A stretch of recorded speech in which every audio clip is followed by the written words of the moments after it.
홍콩은 끝났다. 다들 그렇게 말합니다. 그런데 2025년 홍콩 증시는 28% 가까이 올랐습니다. 기업 상장 규모는 세계 1위로 다시 올라섰고요. 떠났던 부자들의 돈도 돌아오기 시작했습니다. 자, 그럼 홍콩은 다시 살아난 걸까요? 여기서부터가 진짜 이야기입니다. 돌아온 그 돈은 홍콩의 돈이 아니었거든요. 증시를 끌어올린 자금도, 텅 빈 사무실을 채운 기업도, 떠난 사람의 빈자리를 메운 인재도 열의 9은 중국 본토에서 건너왔습니다. 숫자는 분명히 살아 돌아왔습니다. 그런데 그 숫자 뒤에서 우리가 알던 홍콩은 조용히 사라지고 있었습니다. 한때 한국보다 2배 잘 살던 도시, 아시아의 금융 심장이라 불리던 그 홍콩이 말이죠. 도대체 무엇이 돌아오고 무엇이 사라진 걸까요? 그리고 이 이야기가 왜 바다 건너 남의 일이 아닌지 그 돈의 흐름을 처음부터 끝까지 따라가 보겠습니다. 홍콩은 끝났다. 여러분도 어딘가에서 이 말을 들어보셨을 겁니다. 시위로 흔들리고 사람도 돈도 다 빠져나간 도시. 한때 아시아 금융의 심장이라 불렸지만 이제는 텅 빈 껍데기만 남았다는 이야기 말이죠.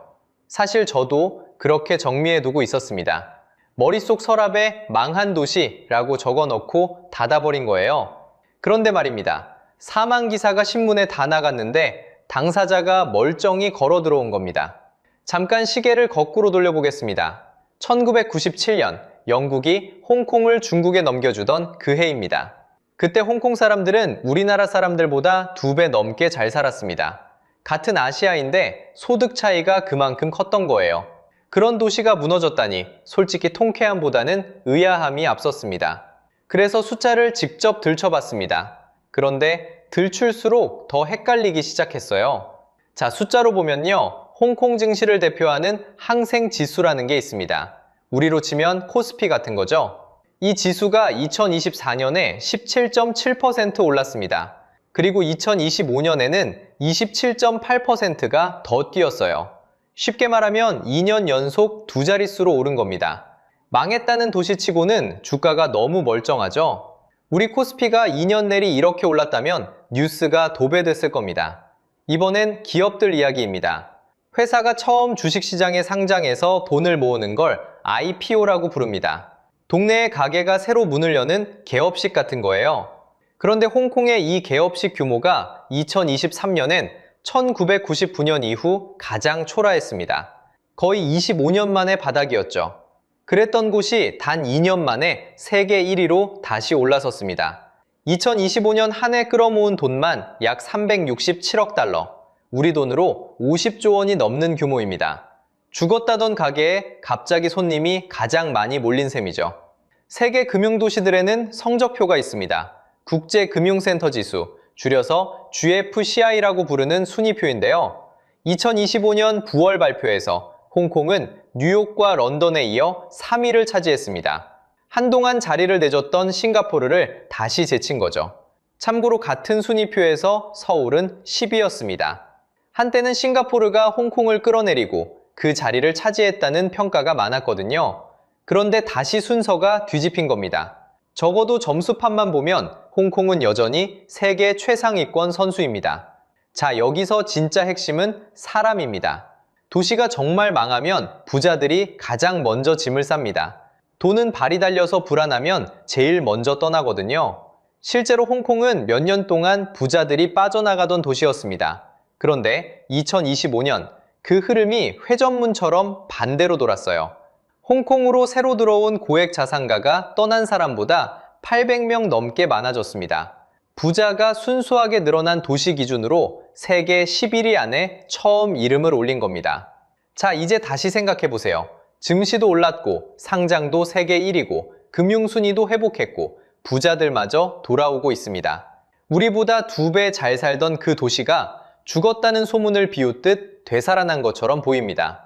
부고 기사를 쓴 사람들이 머쓱해질 풍경이죠. 그런데 이 부활에는 이상한 점이 하나 있습니다. 돌아온 그 돈을 가만히 들여다보면 어딘가 낯선 냄새가 납니다. 누가 들어왔고 누가 그 빈자리를 채웠는지를 보면 고개가 갸웃해지거든요. 이 돈이 도대체 어디서 왔는지 그 출처를 확인하는 순간 이야기는 완전히 달라집니다. 앞에서 우리는 홍콩이 V자라 반등했다는 사실을 확인했죠. 그런데 부활에는 이상한 점이 하나 있다고 말씀드렸습니다. 바로 이겁니다. 우리는 보통 이렇게 생각하죠. 항색 지수가 올랐으니 홍콩 사람들이 다시 지갑을 열었구나. 떠났던 부자들이 마음을 돌렸나 보다. 그런데 숫자를 한 줄 한 줄 따라가 보면 답이 영 엉뚱한 곳에서 나옵니다. 돌아온 그 돈은 홍콩의 돈이 아니었거든요. 자, 여기서 핵심입니다. 살아난 건 홍콩이라는 그릇이고 그 안에 새로 담긴 물은 본토에서 건너왔습니다. 그릇은 그대로니 겉으로는 똑같아 보입니다. 하지만 안을 들여다보면 전혀 다른 도시가 서 있는 거예요. 숫자로 보면요.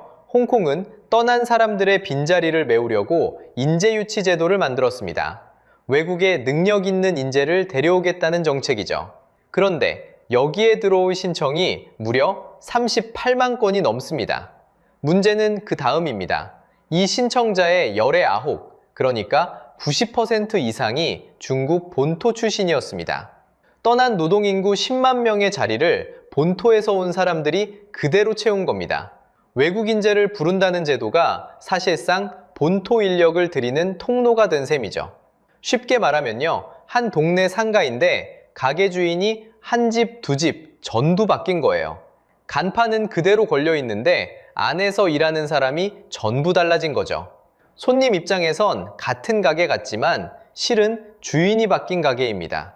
사람만 바뀐 게 아닙니다. 그 자리에 들어선 기업도 똑같았어요. 미국 국무부가 펴낸 투자 환경 보고서를 보면 홍콩에 들어선 외국계 사무소 가운데 본토 기업의 비중이 26%가 넘습니다. 5곳 중 한 곳이 훌쩍 넘는 셈이죠. 외국계라는 이름이 무색하게 본토 기업이 가장 큰 몫을 차지한 거예요. 더 놀라운 건 속도입니다. 이 비중은 2013년과 비교하면 딱 2배로 늘었습니다. 10여 년 만에 갑절이 된 거죠. 그 사이 외국계 기업이 빠진 자리를 본토 기업이 차곡차곡 메워온 겁니다. 항생을 끌어올린 자금도 텅 빈 사무실을 채운 회사도 따져보면 본토에서 왔다는 뜻입니다. 여기서 인구 숫자가 결정적인 단서가 됩니다. 2024년 말 홍콩 인구는 약 753만 명으로 다시 늘었습니다. 한때 한 해에 1% 넘게 줄던 도시가 다시 사람이 차오른 거예요. 망했다는 도시에 사람이 도로 늘다니 상식적으로 생각하면 이상하죠. 그런데 속을 뜯어보면요. 본토에서 일방통행증으로 들어온 사람만 한 해 4만 명을 넘었습니다.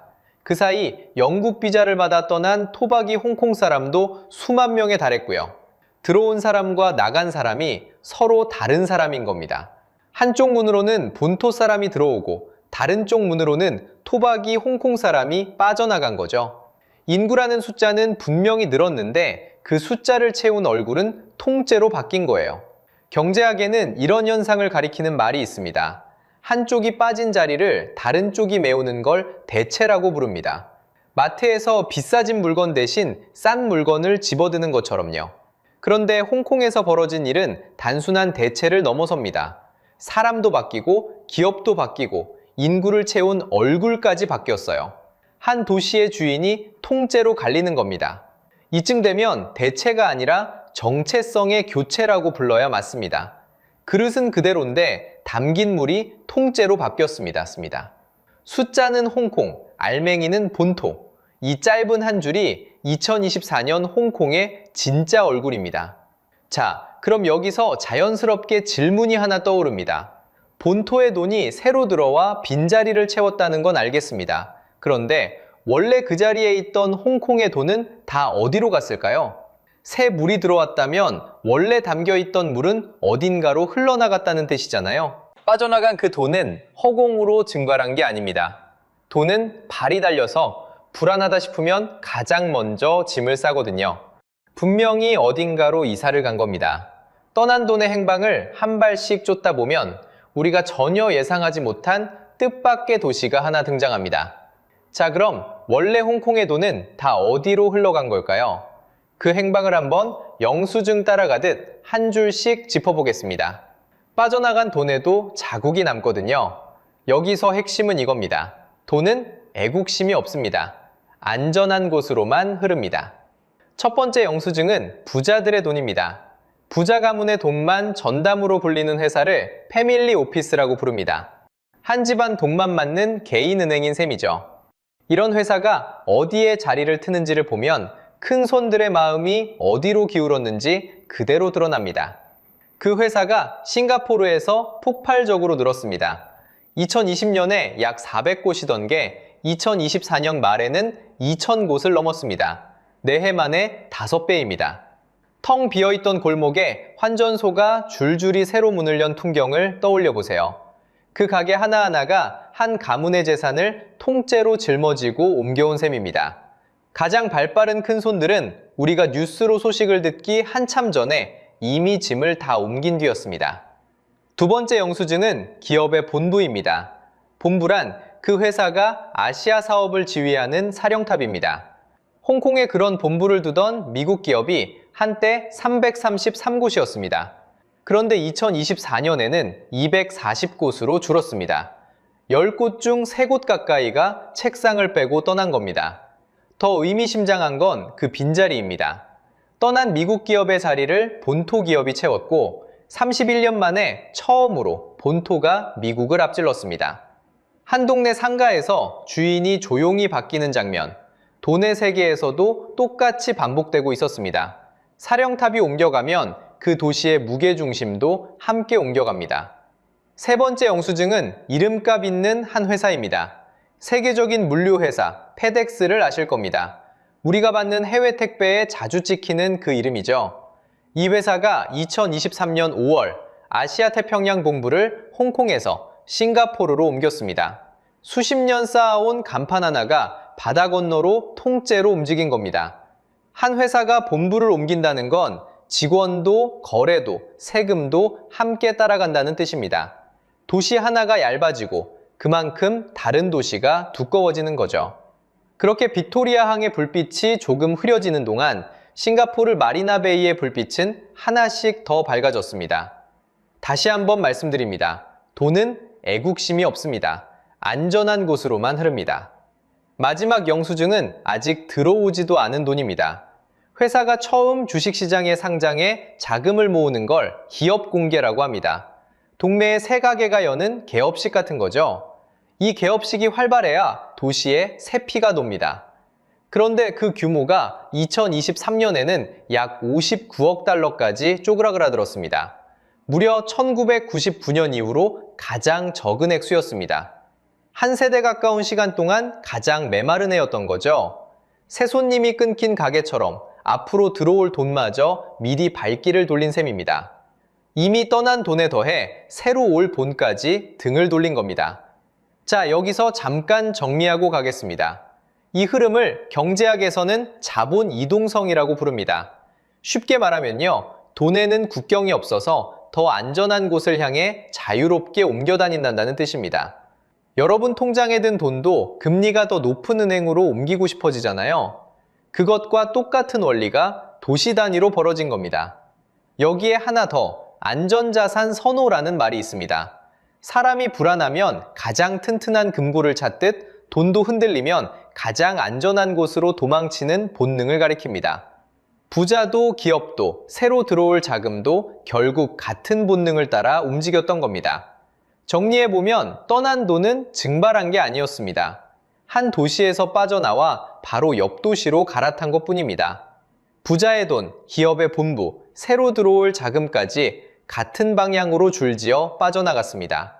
조금은 통쾌하면서도 끝맛은 씁쓸한 진실이죠. 그래서 다시 한번 강조하고 싶습니다.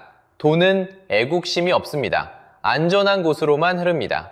그런데 여기서 한 가지 의문이 남습니다. 도대체 왜 이 많은 돈이 그렇게 급히 짐을 쌌을까요? 부자도, 기업도, 사령탑도 한꺼번에 등을 돌릴 이유가 무엇이었을까요? 그 답은 항생지수에도 부동산 시세표에도 없었습니다.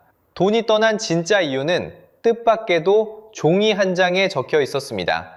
그 종이 한 장의 정체는 다름 아닌 약속이었습니다. 1984년 12월 19일이었습니다. 영국과 중국이 한 문서에 나란히 서명합니다. 이름은 중영 공동선언입니다.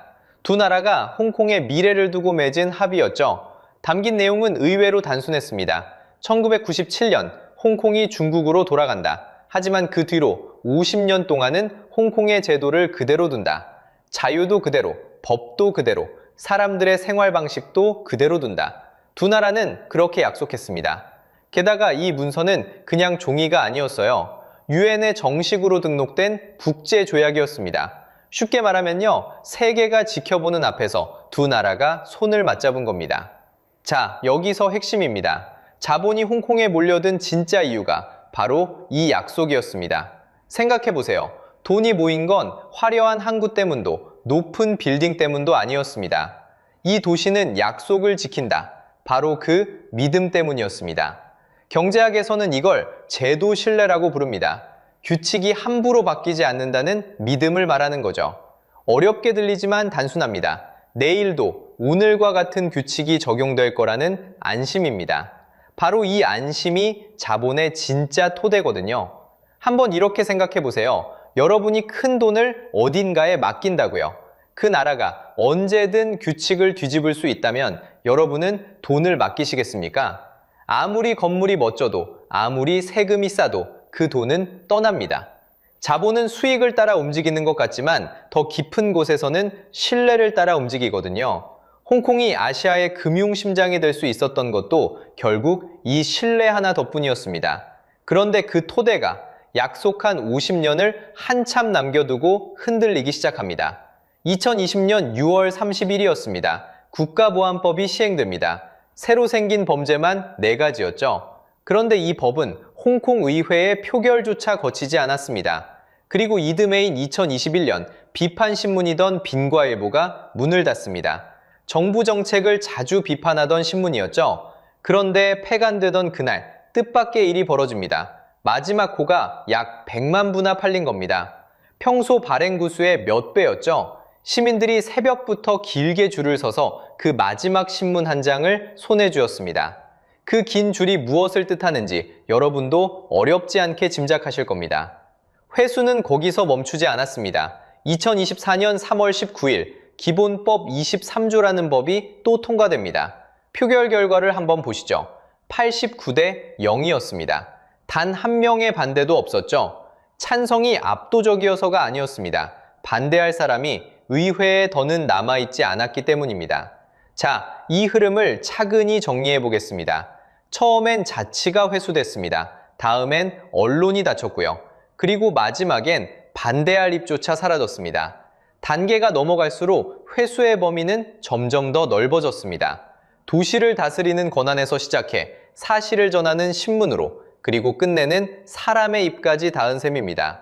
이 변화는 숫자만이 아니라 사람의 이름으로도 확인됩니다. 빈과일보를 세운 지미 라인은 2026년 2월 9일 징역 20년을 선고받습니다. 당시 그의 나이는 78세였죠. 민주파 인사 47명이 함께 기소된 사건에서는 45명이 유죄로 결론났습니다. 이제 약속의 산수를 한번 해볼 차례입니다. 어렵지 않으니 같이 따라와 보세요. 두 나라는 분명히 50년을 약속했습니다. 그런데 변화가 본격화된 2020년은 1997년부터 세어보면 23년째였죠. 50년 중에 겨우 23년, 절반도 채우지 못한 겁니다. 다시 한번 짚어보겠습니다. 약속은 50년이었는데 지켜진 건 23년이었습니다. 종이에 적힌 잉크가 채 마르기도 전에 조항이 하나씩 지워진 셈이죠. 그리고 한번 깨진 신뢰는 환율처럼 즉시 가격에 반영됩니다. 앞에서 본 자본이 그토록 빠르게 짐을 쌌던 이유가 바로 여기에 있었습니다. 그런데 떠난 건 돈만이 아니었어요. 사람도 함께 떠났습니다. 영국이 내놓은 특별 비자를 신청한 홍콩인이 2024년까지 약 21만 명에 달했죠. 그 가운데 상당수가 교육받은 중산층이었습니다. 도시의 약속이 흔들리자 그 약속을 가장 믿었던 사람들이 먼저 짐을 꾸린 겁니다. 그런데 여기서 한 가지 의문이 남습니다. 사실 1997년만 해도 홍콩보다 오히려 가난했던 도시가 하나 있었습니다. 홍콩과 거의 같은 출발선에 나란히 서 있던 바로 옆 도시였죠. 그 도시는 어째서 정반대의 길을 걸었을까요? 바로 싱가포르입니다. 두 도시는 닮은 점이 참 많았습니다. 작은 항구로 시작했고 영어가 통하는 금융 중심지였죠. 둘 다 아시아의 관문이라 불렸습니다. 그런데 1997년만 해도 더 잘 사는 쪽은 분명 홍콩이었습니다. 그해 싱가포르는 홍콩보다 근소하게 가난했거든요. 자, 그럼 지금은 어떨까요? 2024년 싱가포르의 1인당 소득은 약 9만 2천 달러입니다. 같은 해 홍콩은 약 5만 6천 달러고요. 무려 1.7배 차이로 완전히 뒤집힌 겁니다. 한 사람이 1년에 버는 돈이 옆 도시에서는 거의 2배가 된 거죠. 출발선에서 뒤처졌던 쪽이 30년 만에 저만치 앞서 나간 겁니다. 같은 날 문을 연 두 가게가 있다고 생각해 보세요. 한 곳은 주인이 그대로였고 한 곳은 주인이 바뀌었습니다. 30년 뒤 두 가게의 매출은 전혀 다른 길을 갔습니다. 도대체 무엇이 이 격차를 갈랐을까요? 답은 의외로 단순합니다. 싱가포르는 독립국이었거든요. 자기 헌법, 자기 법원, 자기가 한 약속을 스스로 지키는 나라였습니다. 바깥에서 규칙을 바꿀 사람이 없었죠. 그래서 한 번 세운 법치와 신뢰가 수십 년간 흔들림 없이 이어졌습니다. 외국 자본 입장에서 생각해 보세요. 내 돈을 맡길 때 가장 무서운 건 무엇일까요? 어느 날 규칙이 통째로 바뀌는 겁니다. 싱가포르에는 그 공포가 없었습니다. 마리나베이의 불빛이 30년째 같은 자리에서 꺼지지 않고 켜져 있는 이유죠. 돈은 화려한 통경이 아니라 흔들리지 않는 신뢰를 보고 모이거든요. 반면 홍콩의 자유는 성격이 처음부터 달랐습니다. 일국양제, 쉽게 말해 큰 집 안의 독립 새빵 같은 구조였죠. 새빵을 아무리 잘 꾸며도 규칙은 결국 집주인이 정합니다. 그러니까 홍콩의 자유는 빌린 자유였던 겁니다. 빌린 것은 언젠가 돌려받을 수 있습니다. 싱가포르가 지켜낸 자유는 누구도 회수할 수 없었습니다. 홍콩이 누리던 자유는 약속에 기대 빌린 것이었고요. 지켜낸 자유와 빌린 자유, 겉보기엔 똑같은 자유였지만 토대가 달랐습니다. 바로 이 한 끗 차이가 30년의 격차를 만든 셈입니다. 그런데 여기서 이야기가 끝나면 너무 단순하겠죠? 2025년 9월 발표된 금융센터 성적표를 보면 홍콩이 다시 싱가포르를 앞섰습니다. 홍콩이 3위, 싱가포르가 4위였거든요. 다만 그 격차는 1점도 채 안 되는 초접전이었습니다. 사실상 한 끗 차이로 엎치락뒤치락하는 사이죠. 그리고 그 성적표 상위 10곳 중 무려 4곳이 아시아 도시였습니다. 홍콩과 싱가포르, 그리고 상하이와 선전이 나란히 이름을 올렸고요. 그러니 순위만 떼어놓고 보면 홍콩이 자존심을 되찾은 것처럼 보입니다. 하지만 자, 여기서 핵심입니다. 순위는 되찾았어도 그 토대는 완전히 달라졌습니다. 싱가포르의 자리는 스스로 지켜낸 신뢰 위에 서 있습니다. 홍콩의 순위는 본토에서 건너온 자금이 떠받친 숫자 위에 서 있고요. 하나는 뿌리로 버틴 순위, 하나는 수혈로 버틴 순위인 셈입니다. 빅토리아 항의 야경은 여전히 화려합니다. 하지만 그 불빛을 켜는 전기가 어디서 오는지가 달라진 겁니다. 같은 높이에 올라서도 발 딛고 선 땅이 전혀 다른 거죠. 자유와 신뢰가 곧 돈의 토대라는 말은 이 두 도시가 30년에 걸쳐 증명한 결론입니다. 두 도시의 30년은 그래서 우리에게 묻습니다. 자유와 신뢰는 빌리는 것인가, 지키는 것인가? 여기까지 들으면 남의 나라 이야기 같으시죠? 그런데 이 빈자리를 노리는 도시 명단에 서울이 있습니다. 홍콩이 흔들리면서 아시아 금융허브의 자리 하나가 비었거든요. 그 자리를 누가 채울지 세계가 지켜보고 있습니다. 자, 여기서 핵심입니다. 서울은 이미 그 후보에 올라 있어요. 2025년 9월 국제금융센터 지수에서 서울은 세계 10위였습니다. 핀테크 부문만 따지면 8위까지 올라갔고요. 도쿄도, 파리도 서울보다 뒤에 있습니다. 숫자로 보면요, 서울은 더 이상 변방이 아닙니다. 불과 몇 년 전만 해도 명함도 못 내밀던 자리거든요. 상징적인 장면이 하나 있습니다. 뉴욕타임스가 홍콩에 두었던 디지털 뉴스 거점을 2021년 서울로 옮겼습니다. 전 세계 언론사가 왜 하필 서울을 골랐을까요? 답은 간단합니다. 자유롭고 안정적이기 때문이에요. 기사 한 줄 때문에 사람이 잡혀가지 않는 곳, 그게 그들이 본 서울의 가치였습니다. 돈도 사람도 결국 그 두 가지를 따라 움직입니다. 한국과 홍콩은 생각보다 깊게 엮여 있습니다. 2024년 기준 한국은 홍콩의 5대 무역 상대국입니다. 그해 홍콩이 가장 많이 수입을 늘린 나라가 바로 한국이었어요. 증가율이 약 36%, 대부분 반도체였습니다. 홍콩은 여전히 우리 반도체가 중국으로 흘러가는 통로 역할을 하고 있거든요. 그러니 홍콩이 흔들리는 건 멀리 떨어진 강 건너불이 아닙니다. 그 통로는 지금도 한국과 단단히 이어져 있습니다. 그런데 여기서 진짜 질문이 시작됩니다. 한국과 홍콩은 무엇이 달랐을까요? 두 도시 모두 한때 비슷한 갈림길에 섰습니다. 한국은 1987년 시민들이 거리로 나와 직선제를 얻어냈습니다. 싸워서 손에 쥔 자유였죠. 누가 위에서 내려준 게 아니었어요. 그래서 그 자유는 다시 회수해 갈 수가 없었습니다. 반대로 홍콩의 자유는 50년만 빌려준다는 약속 위에 서 있었습니다. 빌린 자유와 싸워서 얻은 자유, 출발점이 비슷해 보여도 그 토대가 완전히 달랐던 겁니다. 한쪽은 내 것이었고 한쪽은 잠시 맡아둔 것이었으니까요. 그래서 우리가 오늘 본 모든 숫자는 결국 한 문장으로 모입니다. 자유와 신뢰가 곧 돈의 토대라는 것. 약속을 지킨다는 믿음이 있어야 돈이 그 자리에 머무릅니다. 그 믿음이 흔들리면 숫자는 잠깐 다 돌아와도 알맹이는 조용히 떠납니다. 홍콩이 그걸 우리 눈앞에서 증명했습니다. 다만 한 가지는 분명히 해두겠습니다. 그러니 한국도 위험하다고 겁주려는 게 아닙니다. 그저 두 도시를 나란히 놓고 보자는 겁니다. 판단은 여러분의 몫입니다. 자, 이제 정리해 보겠습니다. 앞으로 홍콩은 어떻게 될까요?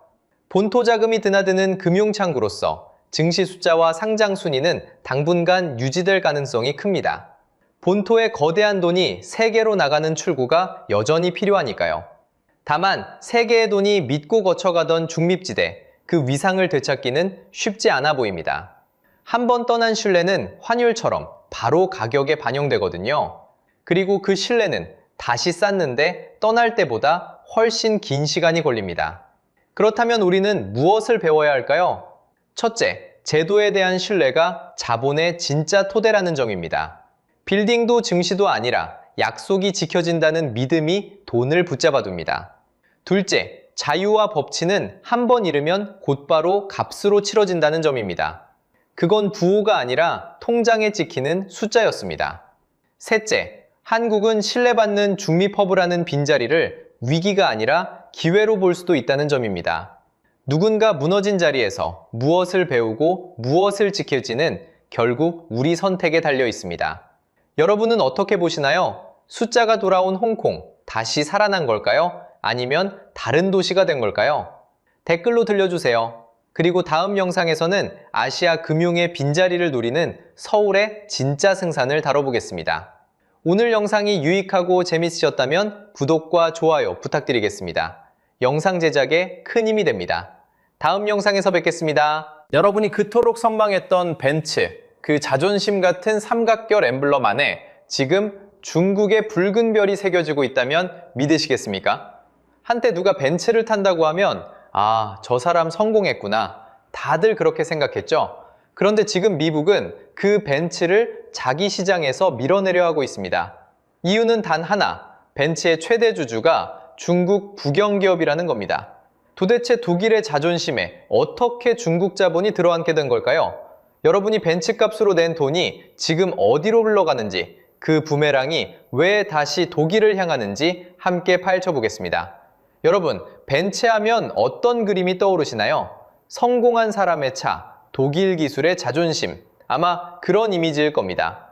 누군가 벤츠를 몰고 나타나면 아, 저 사람 좀 사는구나. 다들 그렇게 생각했죠? 그런데 지금 미국에서 믿기 힘든 일이 벌어지고 있습니다.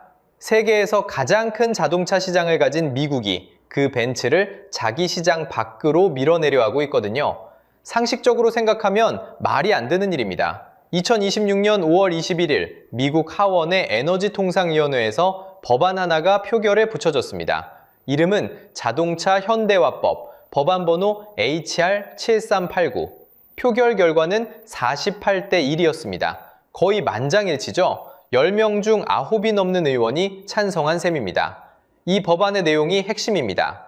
적대국 정부의 지분이 들어간 자동차 회사는 미국에서 5년 동안 만들지도 들여오지도 팔지도 못하게 막겠다는 겁니다. 그리고 그 첫 번째 표적으로 거론되는 회사가 다름 아닌 벤츠입니다. 도대체 왜 독일 명차가 적대국 회사로 찍힌 걸까요? 이유는 딱 하나입니다. 벤츠의 최대 주주가 중국 국영기업이거든요.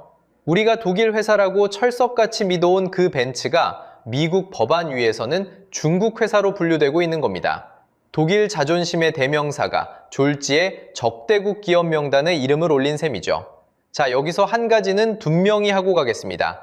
이 법안은 아직 위원회 문턱을 넘었을 뿐입니다. 본회의가 남았고 상원 절차도 통째로 남아 있습니다.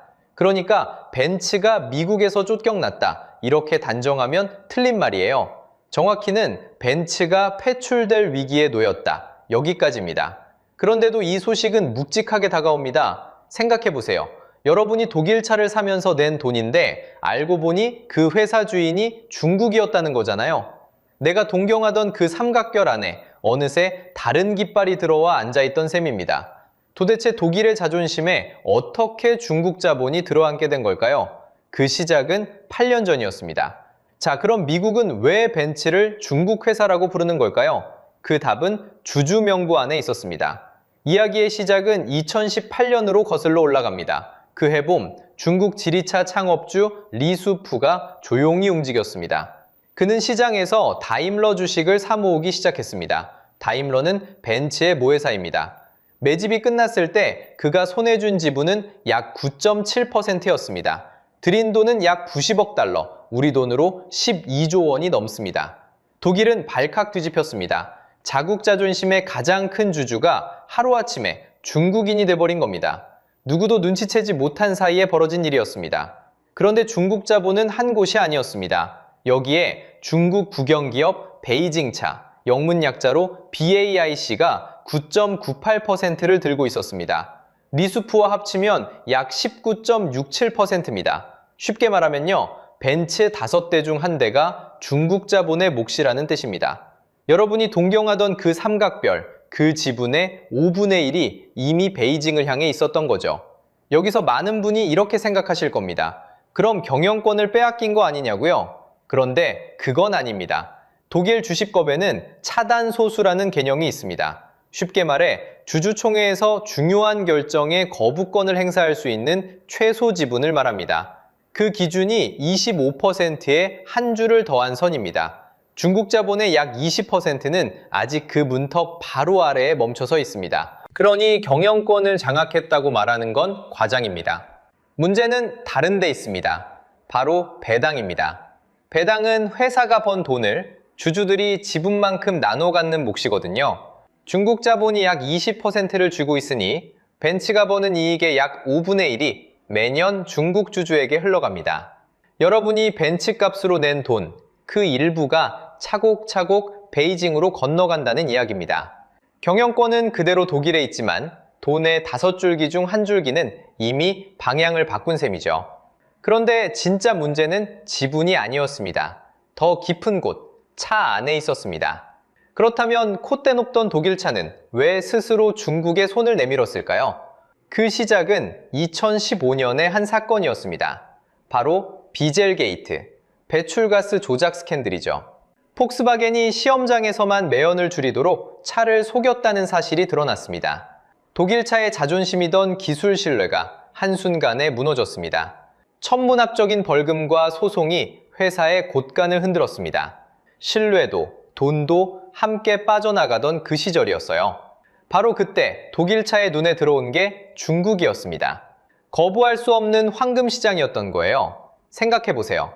벤츠가 전 세계에서 판 차 중에 약 30%가 중국에서 팔립니다. 10대를 팔면 3대가 중국 몫이라는 뜻이죠. 미국이 13%, 유럽이 23%인 것과 비교하면 압도적입니다. 한 회사의 운명을 한 나라가 쥐고 있던 셈이죠. 폭스바겐은 한때 중국에서 점유율 20%에 육박했습니다. 5대 중 1대가 폭스바겐이던 시절도 있었던 겁니다. 독일차 입장에선 이만한 노다지가 세상에 또 없었습니다. 그래서 독일차는 시장도 자본도 중국에 기대는 선택을 합니다. 현지에 공장을 짓고 합작사를 세우고 점점 더 깊이 발을 들였죠. 중국 없이는 실적도 미래도 그릴 수 없는 몸이 되어갔습니다. 그런데 바로 여기서 위험한 구조가 만들어집니다. 경제학에서는 이런 걸 포로 시장이라고 부릅니다. 쉽게 말하면요, 한번 들어가면 빠져나오기가 너무 어려운 시장입니다. 빠져나오려는 순간 치러야 할 비용, 이걸 전환 비용이라고 하는데요. 거래처를 갈아타려다 무는 위약금 같은 거예요. 그 위약금이 너무 커서 울며 겨자 먹기로 더 깊이 들어갈 수밖에 없습니다. 들어갈수록 발을 빼기는 더 힘들어지는 구조였죠. 독일차는 그렇게 중국이라는 시장에 자신의 미래를 통째로 걸었습니다. 여러분이 비싼 값에 독일차를 사면 그 돈의 상당 부분은 결국 중국에서 벌어들인 셈이었습니다. 당장은 돈이 쏟아지는 금광처럼만 보였으니까요. 그런데 이 달콤한 시장이 10년 뒤 독일차의 목을 조르는 덫이 될 줄은 그때는 아무도 몰랐습니다. 중국이라는 황금 시장에 깊이 발을 들인 그 시절, 독일차는 겉으로 보면 더없이 화려했습니다. 판매는 사상 최대를 찍었고 매출 그래프는 매년 위로만 향했거든요. 그런데 이 화려함이 사실은 가장 위험한 착각의 시작이었습니다. 문제는 독일차가 중국의 차를 파는 방식에 있었습니다. 중국은 외국 회사가 단독으로 공장을 세우지 못하게 막았거든요. 그래서 독일차는 중국 회사와 손을 잡고 합작으로 차를 만들었습니다. 함께 차를 만든다는 건 설계도와 기술이 자연스럽게 옆자리로 흘러간다는 뜻이었죠. 파는 동안 노하우를 고스란히 내준 셈입니다. 그렇게 기술을 흡수한 중국은 전기차라는 새 판으로 갈아탔습니다. 그 선두에 BYD라는 토종 브랜드가 있었습니다. BYD는 원래 배터리를 만들던 회사인데 값싸고 성능 좋은 전기차로 무섭게 치고 올라왔거든요.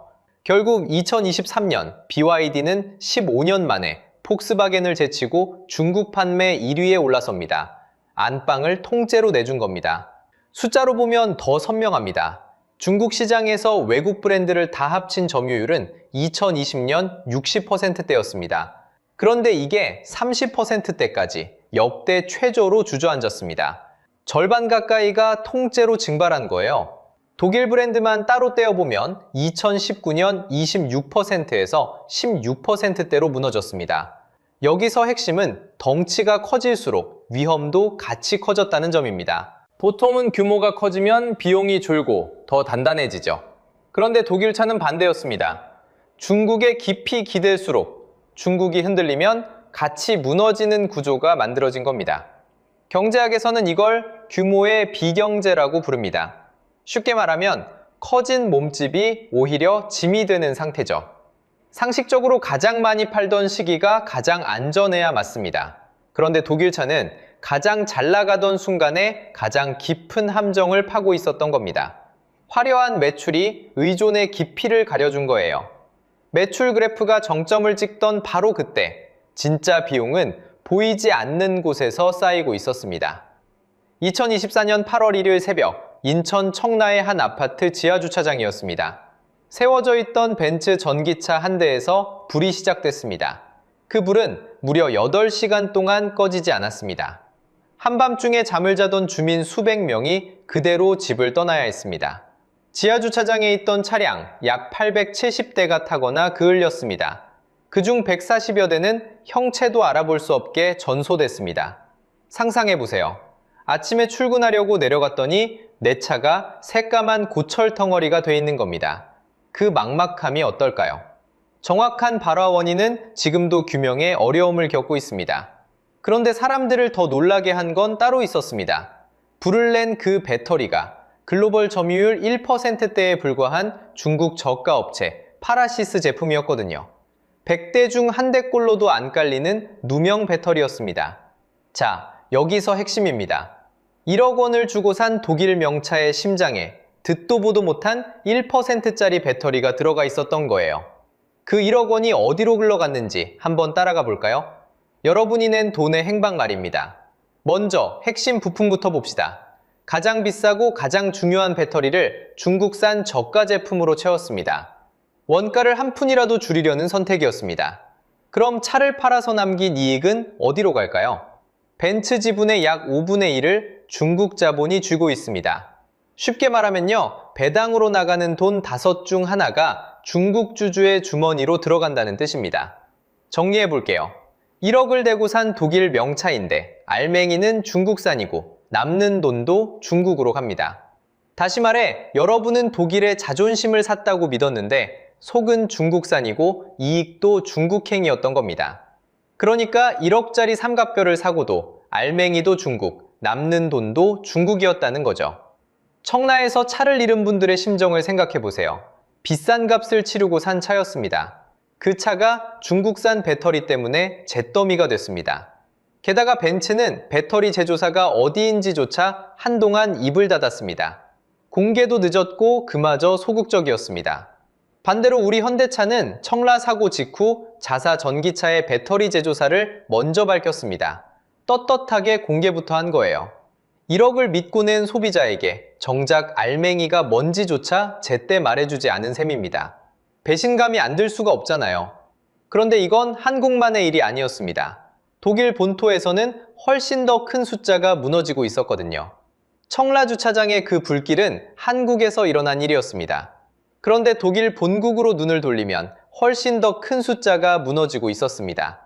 여러분, 숫자로 보면요, 이건 사고가 아니라 붕괴였습니다. 먼저 벤츠입니다. 2025년 벤츠의 중국 판매가 1년 만에 19% 줄었습니다. 그 여파로 순이익은 약 44%나 급감했습니다. 액수로는 약 9조 원대까지 쪼그라들었죠. 배출가스 조작 사태가 터진 그날 이후 거의 10년 만에 최악입니다. 한때 세계가 우러러보던 그 벤츠가 이렇게 휘청이고 있었던 겁니다. BMW도 다르지 않았습니다. 같은 해 중국 판매가 12.5% 빠졌거든요. 콧대 높던 독일 명차들이 가장 큰 시장에서 나란히 미끄러진 겁니다. 문제는 매출만이 아니었습니다. 이번엔 사람이 잘려나가기 시작했어요. 폭스바겐은 2030년까지 독일 안에서만 약 5만 명을 감원하기로 확정했습니다. 단 한 회사에서 일자리 5만 개가 통째로 사라진다는 뜻입니다. 평생 한 공장에서 일해온 노동자들에게는 날벼락이었죠. 그런데 진짜 충격은 이겁니다. 독일 자동차 산업협회는 더 큰 그림을 경고했습니다. 2035년까지 자동차 일자리 22만 5천 개가 증발한다는 겁니다. 이미 약 10만 개가 사라졌고 앞으로 12만 5천 개가 더 없어진다는 전망이죠. 쉽게 말하면요, 우리나라 광역시 하나가 통째로 흔들리는 규모입니다. 자동차로 먹고 살던 도시 전체가 일자리를 잃는 셈이거든요. 생산 현장도 비어갔습니다. 2025년 독일의 승용차 생산은 약 415만 대였습니다. 전성기와 비교하면 30% 가까이 줄어든 수준입니다. 자, 여기서 핵심입니다. 독일은 이 위기를 스스로 돌파하려 했습니다. 그 희망이 바로 노르스볼트였습니다. 유럽 스스로 배터리를 만들어 중국과 한국에 의존하지 않겠다는 꿈이었죠. 하지만 노르스볼트는 2025년 끝내 파산했습니다. 목표했던 양산량의 16분의 1밖에 만들어내지 못했거든요. 이미 한국과 중국 업체들이 안정적으로 찍어내던 배터리를 유럽은 제대로 양산조차 못한 겁니다. 결국 유럽은 다시 한국과 중국 배터리에 손을 벌릴 수밖에 없게 됐습니다. 독일이 이렇게 비틀거리는 동안 그 빈자리를 차지한 나라가 있었습니다. 놀랍게도 우리였습니다. 독일이 이렇게 비틀거리는 동안 누군가는 그 빈자리로 올라서고 있었습니다. 그게 바로 우리, 한국이었습니다. 2025년 한 해 현대차 그룹이 거둔 영업이익은 약 20조 5천억 원이었습니다. 그리고 이 숫자가 사상 처음으로 폭스바겐을 연간 기준으로 앞질렀습니다. 전 세계 자동차 회사 가운데 영업이익 2위, 1위 도요타, 바로 다음 자리에 한국 회사가 올라선 겁니다. 그런데 여기서 핵심은 그냥 1등을 이긴 게 아니라는 점입니다. 폭스바겐은 차를 더 많이 팝니다. 그런데도 남는 돈은 현대가 더 많았습니다. 상반기 영업이익률을 보면요, 현대차는 8.7%, 폭스바겐은 4.2%였습니다. 똑같이 100만 원어치를 팔아도 현대가 2배 넘게 남긴 셈이죠. 적게 팔고 더 남긴다. 이걸 경제에서는 질적 성장이라고 부릅니다. 쉽게 말하면 박리담회의 정반대, 알짜배기 장사라는 뜻입니다. 국내 시장은 더 상징적입니다. 한때 벤츠와 BMW가 나눠지던 프리미엄 자리, 그 꼭대기에 지금은 제네시스가 올라서 있습니다. 비결이 뭘까요? 답은 의외로 단순합니다. 현대는 무리하게 전기차로만 달리지 않고 하이브리드에 무게를 실었습니다. 배터리도 마찬가지입니다. LG 에너지 솔루션, 삼성 SDI, SK온, 믿을 수 있는 국산 배터리에 기댔습니다. 청라에서 불을 낸 그 중국산 저가 배터리와는 다른 길이었죠. 그리고 무엇보다 중국과 적당히 거리를 뒀습니다. 독일차가 중국 시장에 깊이 발을 담그던 그 시기에 현대는 그 늪에서 한 발 빼고 있었던 겁니다. 여러분, 댓글 중에 이런 말이 있었습니다. 현대가 중국 손절한 건 신의 한 수였다고. 결과만 놓고 보면 정말 그랬습니다. 한때 제네시스를 그냥 국산차라며 깎아내리던 시선이 있었죠. 그 시선이 이제는 벤츠가 앉던 자리에 제네시스를 올려놓고 있습니다. 물론 독일차가 완전히 끝난 건 아닙니다. 2026년 초만 해도 폭스바겐이 중국 시장 1위를 잠깐 되찾기도 했습니다. 아직 싸움은 끝나지 않았습니다. 그래도 흐름은 분명합니다. 비워진 왕좌, 그 자리를 한국이 차지했다는 사실은 변하지 않습니다. 그런데 여기서 끝이 아닙니다. 독일을 무너뜨린 그 부메랑이 사실은 우리에게도 날아오고 있거든요. 자, 여기서 핵심입니다. 이 긴 이야기의 끝에는 하나의 역설이 숨어 있습니다. 미국이 벤츠를 자기 시장에서 쫓아내려는 이유는 중국 자본 때문이었죠. 그런데 정작 그 법안이 통과되면 누가 가장 먼저 다치게 될까요? 바로 미국 노동자입니다. 벤츠는 미국에서 직접 약 1만 1,000명을 고용하고 있거든요. 그중 엘라베마 공장에서만 6,000명 가까이가 일하고 있습니다. 중국 자본을 막겠다고 휘두른 칼이 돌아와 미국 안에 독일차 일자리를 겨누는 셈입니다. 이게 바로 부메랑이에요. 던진 사람에게 그대로 되돌아오는 거죠. 자본에는 국적이 없습니다. 하지만 그 대가는 언제나 노동자와 소비자가 치릅니다. 그런데 여러분, 이 부메랑이 정말 남의 일이기만 할까요? 한국도 결코 안심할 수 없습니다. 현대와 기아도 일부 모델엔 중국 CAT의 배터리를 쓰고 있어요. 한쪽에만 기대면 언젠가 발목을 잡히는 구조입니다. 여기에 세계 최강급으로 불리는 노조, 그리고 빠르게 진행되는 고령화라는 숙제까지 안고 있습니다. 독일이 걸어들어간 그 길의 입구에 우리도 똑같이 서 있다는 뜻이에요. 그럼 앞으로는 어떻게 될까요? 다음 승부처는 전구체 배터리와 전동화 경쟁입니다. 토요타와 중국이 여기에 막대한 돈을 쏟아붓고 있어요. 지금의 우위가 5년 뒤에도 그대로 남아있으리란 보장은 어디에도 없습니다. 그래서 우리에게 필요한 건 세 가지입니다. 첫째, 핵심 부품을 한 나라에만 기대지 않는 공급망 다변화. 둘째, 외국 자본에 얼마나 깊이 엮여 있는지 늘 들여다보는 의존도 관리. 셋째, 아무도 따라올 수 없는 격차를 만드는 기술 초격차 투자입니다. 독일의 오늘이 한국의 내일이 되지 않으려면 지금 이 순간부터 준비해야 합니다. 자, 그래서 여러분께 묻고 싶습니다. 여러분의 다음 차는 독일 차인가요? 아니면 제네시스인가요? 그리고 그 이유는 무엇인가요? 정말 궁금합니다. 댓글로 꼭 남겨주세요. 다음 영상에서는 중국 자본이 다음으로 노리고 있는 유럽 명품과 반도체 시장의 민낯을 파헤쳐 보겠습니다. 오늘 영상이 유익하고 재밌으셨다면 구독과 좋아요 부탁드리겠습니다. 영상 제작에 큰 힘이 됩니다. 다음 영상에서 뵙겠습니다.